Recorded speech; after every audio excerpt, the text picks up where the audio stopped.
Yun, kamusta po kayong lahat? Bali, update po tayo. Matagal na walang upload. Hindi ko nakakamali. 3 weeks na yata o 2 weeks. Nung na-busy lang tayo. At saka, update po kayo kung ano nangyari sa akin nung nakaraang buwan. Kasi po, bago nga po lahat, gusto ko magpasalamat pala muna sa walang sawa niyong suporta. Kasi kahit hindi pa ako nakakapag-upload, continuous pa rin yung panonood nyo sa mga video ko. Kahit yung mga dati ko pang video, pinapanood nyo pa rin ng paulit-ulit. Maraming salamat po sa walang sawa niyong suporta. So ayun po, bali po kasi last month hindi na ako maganda yung BP ko. Mataas na siya. Kahit magpahinga ako, ganun siya, 150, 120, basta maintain lang siya sa ganun, consistent na ganun, hindi siya bumababa. So ano na po ako, na alarma na ako. Sabi ko parang may mali. Kaya ang ginawa ko po, di ba nga po kasi nag-gym ako, iniisip ko baka dahil doon, pero parang hindi rin, kasi mahaba naman ho yung pahinga ko sa gym bago ko kumuha ng set. Ay nagkapahinga ako ng matagal. So naisip ko naman baka may tumataas sa akin. Hindi ako nagpa-check up. Bali ang ginawa ko lang po, nagbawas ako ng pagkain saka ng bigas. Sa gabi hindi na po ako kumakain, tapos sa umaga hindi, kape lang.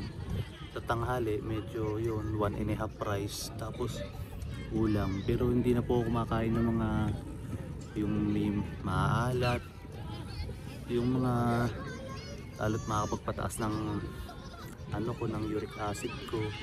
So tinuloy-tuloy ko po yun. Akala ko hindi ko kaya kasi ang hirap gutumin ako pero awa naman po ng Diyos, nakaya ko, nasanay ako. Tapos ngayon nag-normal na po ulit yung yung BP ko, 120/80, consistent na po na ganon. Tapos ang pinakamataas niya 130/80 yun, which is normal naman po sa edad ko. Ako po ay 36 years old na. So ayun po, speaking of uric acid, kagabi po bali natulog po ako mga 12 AM na madaling araw. Tapos nagising ako ng mga 1 kasi sobrang sakit ng ko, yung sa ganto ng kamao ko. Ayan po, ayan.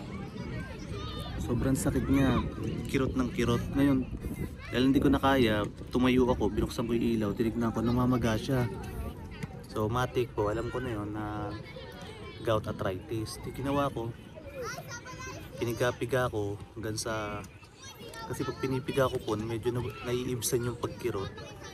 Tapos dinadaganan ko na lang ng iniipit ko sa pet ko. Tapos ayun, nakatulog naman ako. Kaso yung asawa ko naman po, ewan ko kung ano ang trip, nag-alarm ng 3:30 AM na hindi ko maintindihan. Sensitive ako, di ba po tayo mga stroke sensitive na sa mga ingay, sa mabilis tayong magising. So nagising ako kaagad dahil inaabot ko yung, di kasi nagigising yung asawa ko ang lakas na nung alarm. Di kinuha ko yung cellphone niya, bumangon ako, kinuha ko, tapos pinatay ko. At ayun, dire-diretso na hanggang na po yun, hanggang 7 AM. Di na ako natulog.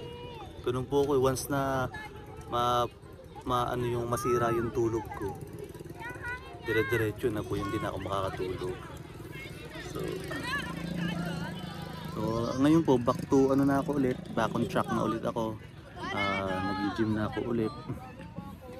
Pero kagaya pa rin ng dati po, hindi na ako hindi na ako nagbubuhat ng sobrang bigat. Kumbaga yung kaya ko lang, tapos dinadamihan ko na lang yung repetition sa yung set. So yun lang po, sana check ko kung kung magdagdag ako ng bigat sa mga binubuhat ko, kung magtataas ang BP ko, ga-adjust ulit ako. Wala na, hanggang sa makuha ko yung tamang para sa akin. So ayun po, maraming salamat po. Upload ko po ito bukas or mamaya. So abangan niyo po. Maraming salamat po sa walang sawa niyong suporta mga ka-stroke. Sana po gumaling tayong lahat at kayo din po, huwag kayong mawawalan ng pag-asa, huwag kayong susuko. Maraming salamat po sa walang sawa niyong suporta. Bye bye po. God bless. 유난히도 캄캄한다면 나 홀로 너를 생각하네. 이런 기분 설명할 수 없어.